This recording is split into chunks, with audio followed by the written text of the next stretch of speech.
Finals ng Lipcram vs Katana na bodybag sa Break It Down.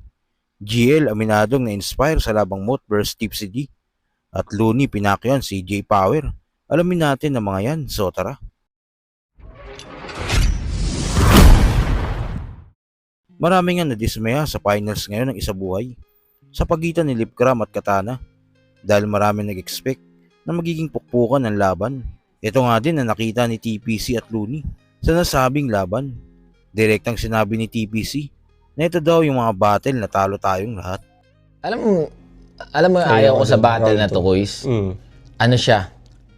Mahirap siya i-judge sa pinakapangit na dahilan. Alam mo yun? Parang ano. Ano kasi, parang nangyayari, may nag-uumpugang average na handa eh. Not to insult the abilities of these rappers, Kumbaga, pero yung material nila. Yung material nyo dito, and presentation. Forgettable, sa totoo lang. So parang itong mga rounds nyo, nagbubungguan yung mga forgettable battle lines and battle setups and battle preparation. Doon lang siya mahirap i-judge. Hindi dahil parang parehas undeniable. Kumbaga, hindi natin inaalam ngayon kung sino yung mas malakas. Parang inaalam natin kung sino ba yung mas underwhelming. Totoo. So, para sa akin, dahil na-enjoy ko yung si Katana kahit papaano, si Lipcram, alam mo yun, parang gusto ko nga sana, yung dating nung round 2 ni Lipcram sa akin, parang gusto ko sana himayin para, kasi baka meron doon nakaligtaan ko lang na makisig naman talaga sana, pero nag-pass through lang siya ng walang impact sa akin . Hindi, dahil nga, in-end niya kasi ng about himself kasi. So, yun na naiwan . So, at wala rin masyadong parang masasabi kang sobrang quotable tulad nung round 1 niya na tumakbo ka ng isang buwan para gawin kitang runner-up. Yun yung hinahanap ng mga linya sa na parang pwede mong, alam mo yun, maganda siya basahin, hindi rin siya maganda isulat.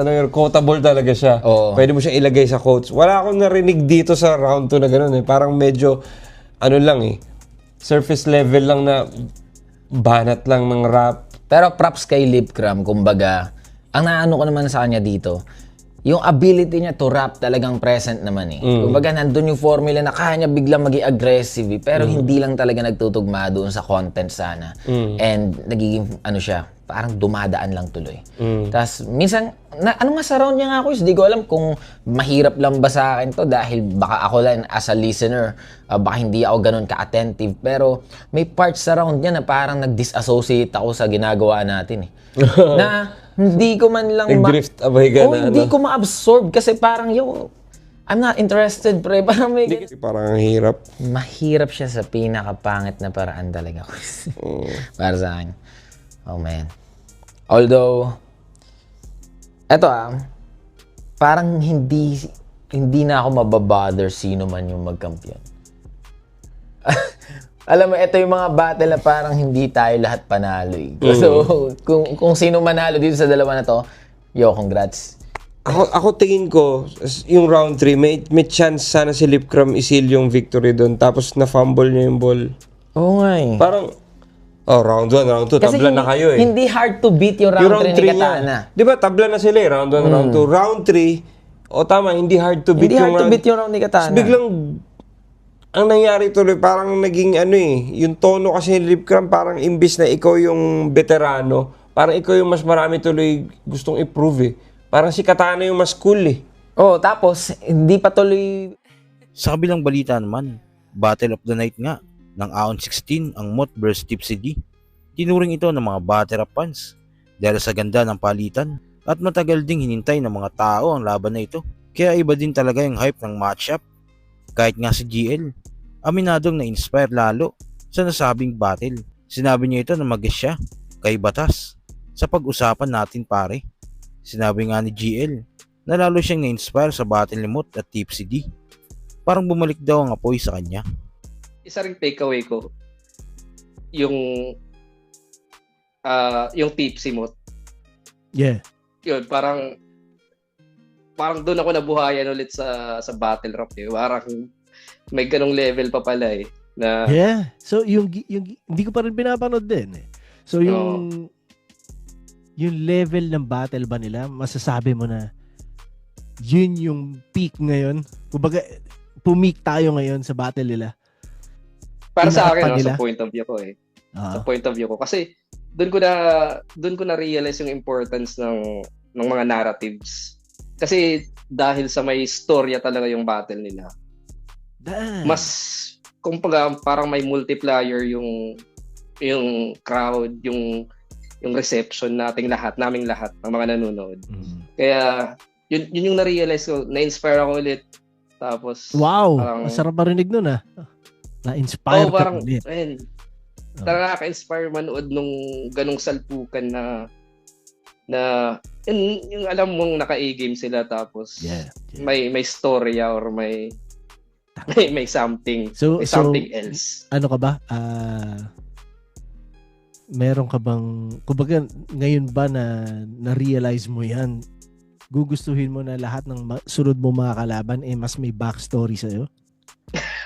Yun yung parang on the back of my mind daw. Parang may may ganong thought na mas nagiging effective yung matchup. Hindi naman sinasabi ko na palaging ganun, no? Pero parang may added effect pag ganun. Mas may sense, which is no? hindi ko, di ba parang sabi ko last year or sabi mo rin parang wala kang pakialam sa kung sino yung kalaban. Yeah. Yung ganun. Pero sa mga ganong matchup, doon ko naisip na parang may added effect siya tapos may multiplier sa battle. Kaya mas may pressure din yun, yung ganong klase. Kasi high stakes di ba? Parang ano talaga siya. Yun.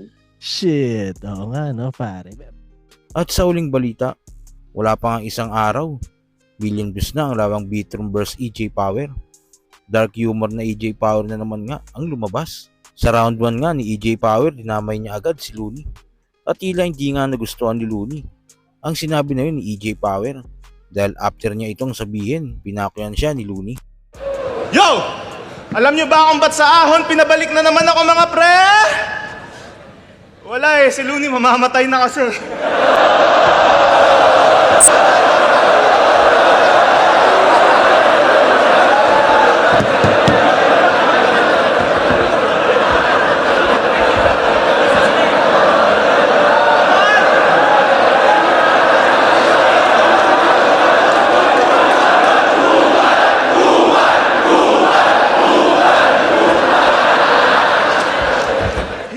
So kayo ba mga kuys, ano masasabi nyo sa mga kupal moments ni EJ Power at sa sinabi ni TPC about sa labang Katana vs Lipcram? Sang-ayon ba kayo natalo tayong lahat sa laban na yun? Kung naman sa loobin mo, comment mo lang sa baba na mapag-usapan natin yan. So yun lang, God bless.